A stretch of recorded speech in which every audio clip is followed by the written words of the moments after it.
managed to hold it for ourselves, which is great, and it is still standing to this day. They do rebuild a couple pieces here and there.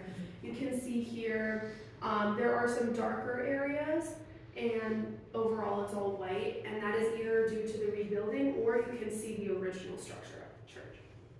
Another landmark in Ukraine is called the Founders of Kyiv Monument. Here you can see three brothers and a sister. Their names are Kyiv, and the sister is Livy.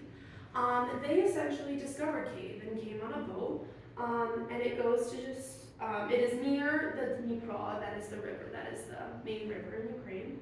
And it is dedicated for those four sisters and is still standing. However, it did have a partial collapse in 2010 due to some water damage because there are fountains and a light show that kind of goes on around it. But they did fix it within that same year and it is still standing. Very beautiful. I remember going to Ukraine and recreating that exact pose. Everybody took turns rotating with their hands out, trying to be Libby, which is really exciting. Yeah, the Ukrainians don't Titanic, we have that. Yes. So, and also just another little fun fact, there's actually a myth and folklore about it of three brothers and sister when they came into Ukraine, of the fact that we were actually done by Vikings.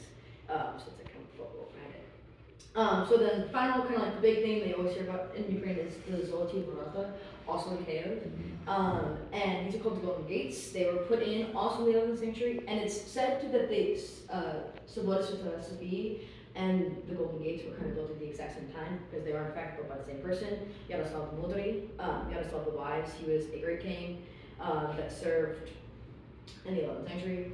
And there were actually three gates. So there was one at the southern, there was one at the western, there was one at the northern, and because the eastern was the water. And today only one gate still exists.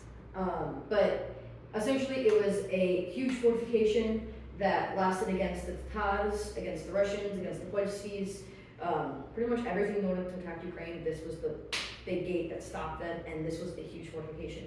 So something that's I found actually really interesting when I was finally learning about the class and doing some research. This is a complete replication. The original structure does not exist. So when they were reconstructing it in 1986, there was a huge debate over the fact a lot of people didn't want them to reconstruct the gate at all. They thought it was an insult to Ukrainian culture because there were originally some ruins, like there was kind of like the base foundation that they built it up upon, and archaeologists wanted them to keep the base foundation and never build up on it. They thought that this was the true representation of Ukrainian culture, and at the time this was the USSR, and they said no, we want to rebuild it, and rebuild it. So you can tell that the main part is kind of like that's the brick part, and then they have a small wooden part that they're actually still renovating and have been for almost 4 years. So it's not actually gold, it's not actually the Golden Gates, it is wood, but it's just the name that says that it's the Golden Gates.